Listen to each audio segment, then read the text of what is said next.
Hey everybody, welcome back. Welcome to the newcomers. I had a bunch of newcomers post on old videos of mine, and welcome to all you folks that have joined in lately. Thanks for the kind words. We'll talk about that when we get in the shop, but just thank you for showing up here. I heard a fox, and this is the first time in 5 years we've heard foxes. And I really enjoy foxes. I don't have any livestock there. I have no trouble here, but the coyotes this year have just been ferociously bad. There's 7 that are living in this property. In fact, my house is here.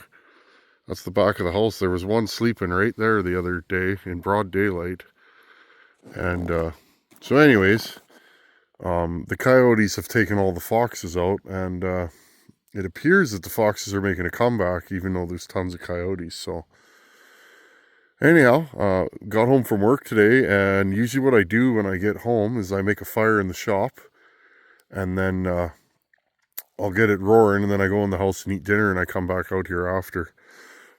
You guys can see my breath. Temperature is minus 34 plus the wind chill. I think it's minus 41 right now. Anyhow, let's go in the shop. So let's talk about carburetors for your vintage build. This just happens to be a partner, Pioneer. The limiting factor in a lot of these old saws is the carburetor. Now, on the surface, it's impressive. Let's put the choke on or off. This saw has a massive carburetor on it, okay? I believe this is a Walbro WJ. There you go. Okay. Nice carb. It's a big carb. That's one thing you got to keep in mind is this saw has a big carb. This thing was a hot rod. Now, these will cut. Okay? Stock. If you're going to port one of these and you don't have a carburetor, do some flow work in there. Work on your transfers. Maybe leave that exhaust roof height stock. Maybe widen it a bit. These carburetors are governed, okay, right out of the factory. I'll show you. There's a governor there, okay? Now the way that works, it's basically a little passage.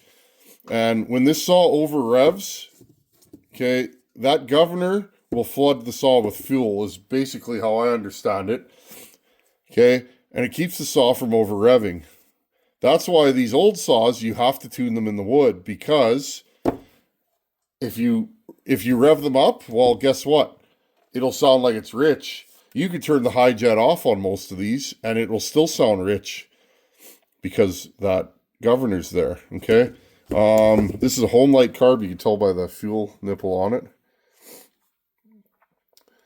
Okay, and again, this is off of like a full-size home light.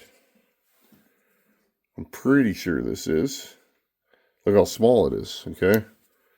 Lower RPM, less fuel. This is a Walbro SDC. And again, governed. Okay, this is off of a 57cc home light, governed. This one right here, this is a home light.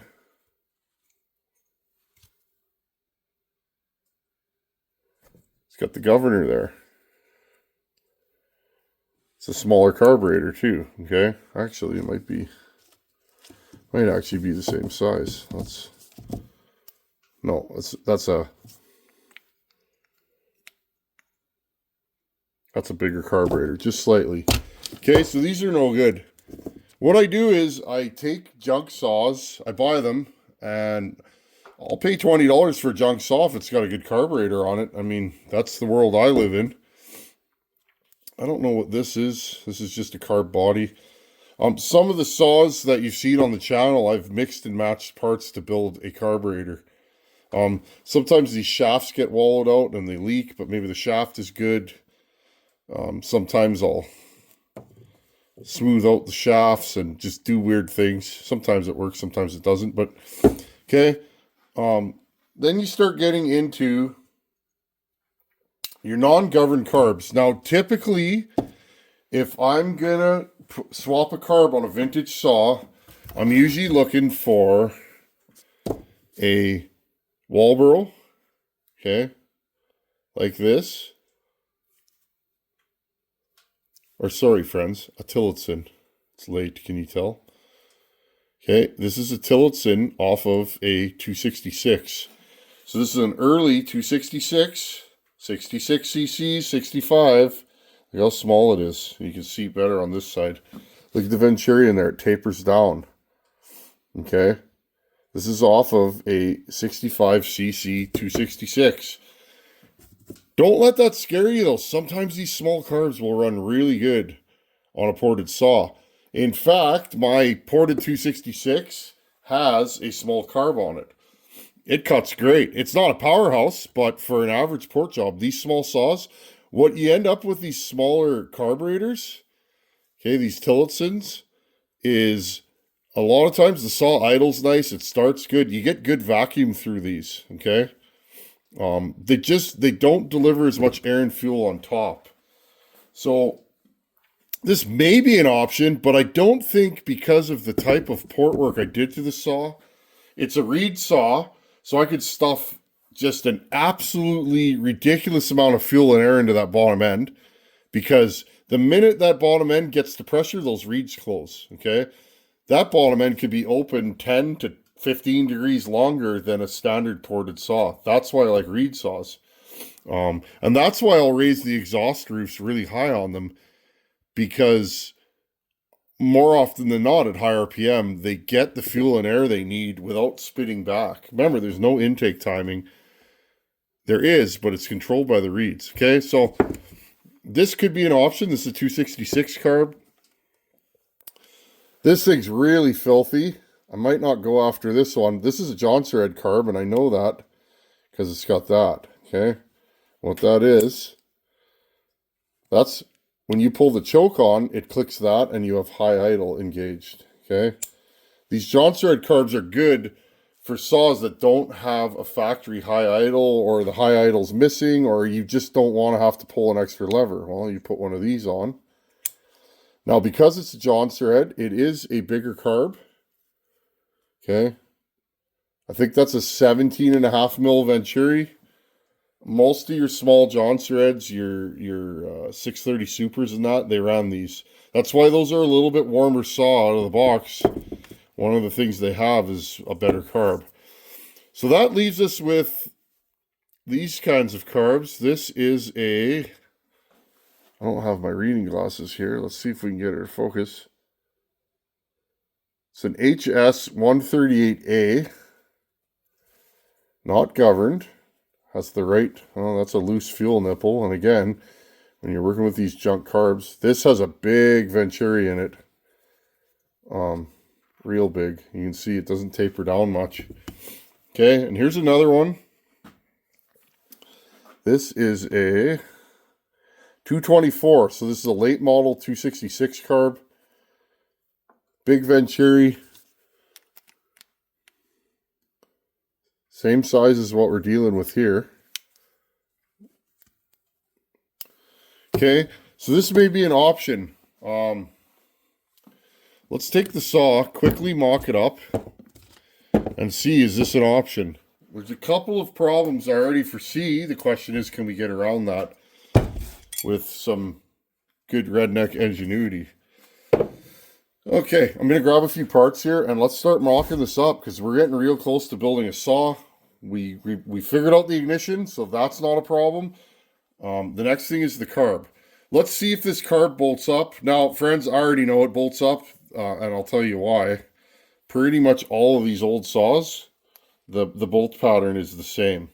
Now, where you're going to run into problems, your inlet for your fuel line, this one's not facing forward, it's straight. Okay, sometimes your choke is down when it should be up. These ones pull straight back, so that's not going to be a problem.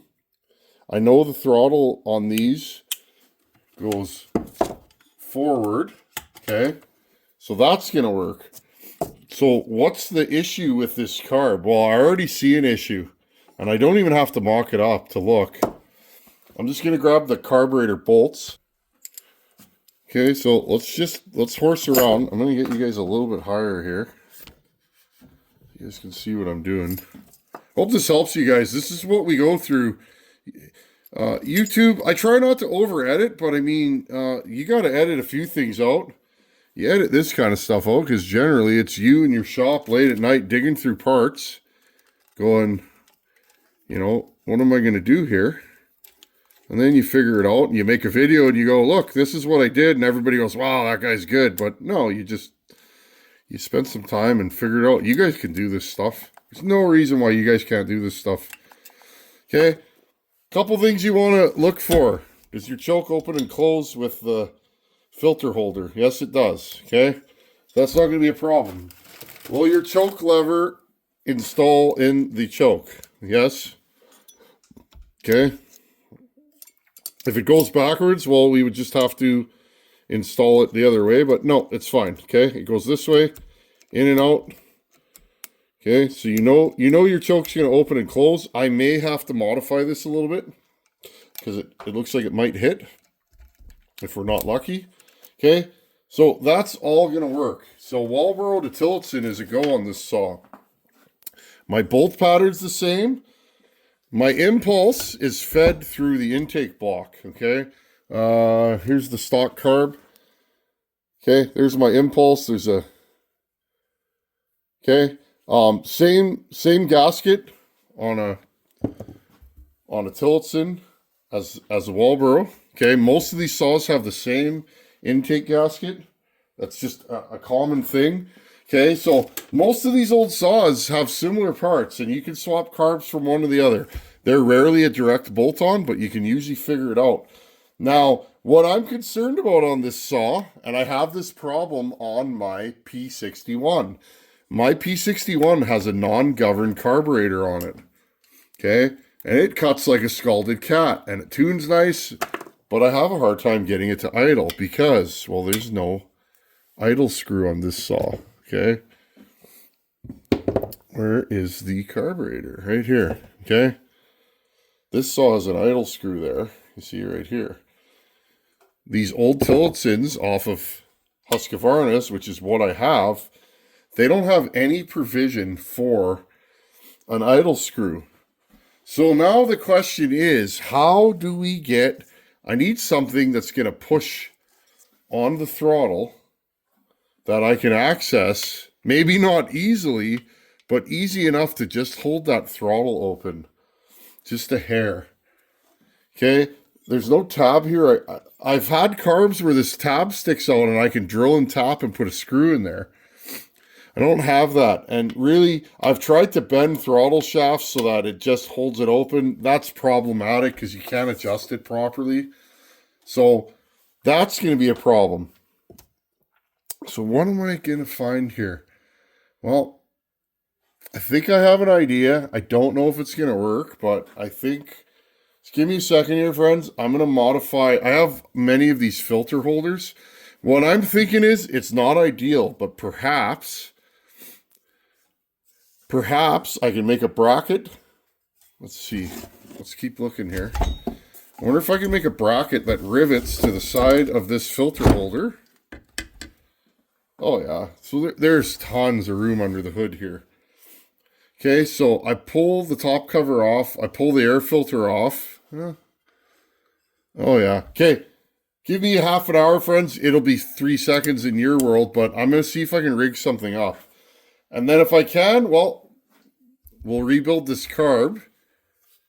Take this carb apart, rebuild it, and see if it's any good. Now, I have quite a few of these, so pretty sure this carb's going to be fine, but this will get us one step closer. In the next video, I'll show you guys also the other things I've done for this saw, because not only does it have to go fast, but it's got to look good. See you guys in a couple minutes. Well, 25 minutes, a half an hour turned into 2 hours. You guys know how that goes. Here's the side cover or recoil I'm going to use. Okay. We now have the stock air box. This is that rubber boot that fits in there. Okay. This is all good. There it is. Okay, that all fits nice. My air filter fits. Okay, now what's under the hood? Well, look at that. We got a big old Tillotson on there. Non-governed. Now look. My choke works beautifully, okay? Choke works beautifully. Can I get at my screws? Yeah, they're right there. So I'll be able to tune this saw. Because again, I like to cut wood with these weirdo ported saws. I like to use them for work. It's fun. It makes mundane day-to-day work fun. Now, here's what I did. Okay, you guys can see throttle works. No problems there. Nothing binds. And right here, if you guys look, I still got to do a little tweaking on this. Okay, I'll probably bend this in. Okay, I'll tweak this. Well, here it is here. I've been bending this bracket I made, okay, with a pair of rusty old pliers, because we're fancy here, right? We're all about fancy. When you guys think of fancy saw builder, I hope you think Tin Man, because they don't get any fancier than me. Anyhow, you guys get the idea. Okay, if you look down in there, and I'll zoom you guys right in. There's a screw there. Okay, right here. There's a screw down in there. When you pull the trigger, I filed a little flat on there. It hits the end of that screw. I'm going to flatten the screw out a bit more. Okay, but we now have a throttle adjustment. Now, I just mocked it up with a Robertson screw. Okay, I'll keep you guys in there. Now, what I might do is I might mock this up, and I might go on the old lathe and make a thumb screw so that I can just do this. Okay, but as of right now, this will work. It might not be the greatest system, but if I turn this in, it stops a little bit higher. Okay, and so on and so forth. I can screw this in and make this thing stop pretty far open. Okay, like right there. Okay, so these are kind of the little things that you got to do when you're working on these vintage saws. Okay, and you guys can see, I hope, is that it's pushing it open and stopping it. Now, I could weld a little blob on the end of there. I don't care if this comes out. I could weld a little bracket onto the actual throttle shaft. Okay, right down in there. Okay, I could do whatever I want with that. I could weld it and put a little, I could put a flat plate on there, which I might actually do, because I think that'll work better. And again, it pulls away, okay? So I could actually put a little bracket, weld a bracket onto this linkage here so that this hits a flat piece. But I mean, right as of now, it works. And it'll hold the throttle open. Sorry, friends. It'll hold the throttle open. Because if I don't do that, this thing's not going to idle. No matter what I do. I'm just going to zoom you guys back out here. Okay, no matter what I do, this thing won't idle properly. I'll have to end up bending this. Okay, but other than that, there you go. That's a modded carb on a ported saw. And now I'll have full adjustment and as much fuel as this thing can handle. And as much air. Okay, so I'm hoping this setup works. And again, there's two rivets. Hopefully you guys can see. I'll zoom you in here. There's two rivets just right here and right there. I found the right length rivets. And this will work. If this got loose, the rivets would fall that way and I wouldn't suck them into the saw. So be mindful of stuff like that when you mod it. And if I don't like this setup, well, I can always drill these out and put rivets back in there and move on with my day. If you look on the side here, I was thinking of making a bracket here, but the problem is that it pushes away that way, and what ends up happening is it'll bind. So my original idea was to make a bracket here and go somewhere, you know, even somewhere on this portion, but the problem is with that, as you see, as it curls away, it actually gets bigger there. Now, the way around that, and again, this is just a mock-up. I can reuse these two holes and make another bracket, but I could run a screw to here, and I could file this way so that the largest, or the part that sticks out the furthest is at the top. Okay, but as of right now, I think I'm going to leave this like this. Once I get it set, that is a nylock in there. There we go. That is a nylock in there, and it's holding it steady. So I shouldn't have any problems with it backing out. Like I said, I just need enough to hold that throttle plate. Just open a hair, and this thing should idle. So everything else looks factory. And, I mean, this saw should be good to go now. Yeah, this stuff takes a long time. Hour here, hour there. That's why people ask me to build vintage saws for them, and I couldn't charge you for all this work. I'll show you how to do it. That's no problem. But I couldn't bill my hours for this. As of right now, well, you figure I'm 2 top ends in, I'm 2 pistons in. I've scabbed two and a half saws to get enough parts to build this one. And then hours, I couldn't even tell you how many hours I have into this saw right now. The next thing is we're going to have to look at in the next video, do we want to change these crank seals? They feel like they have a lot of tension on them just when I'm turning this. So they might be okay. I could, when I put the top end on, I could build a block off plate for here and one for the exhaust, and then put the spark plug in and try and vacuum pressure test. Of course, the reason why I don't vacuum pressure test a lot of this stuff is I don't have the plates, and to make the plates takes hours and hours and hours. You might only use them once. So I'm more of a run and gun kind of fella, but again, I'm not a repair shop, so my time is my own. And just looking at the fast idle, yeah, it works. So again, friends, everything on this carburetor works, and this should be a legit saw.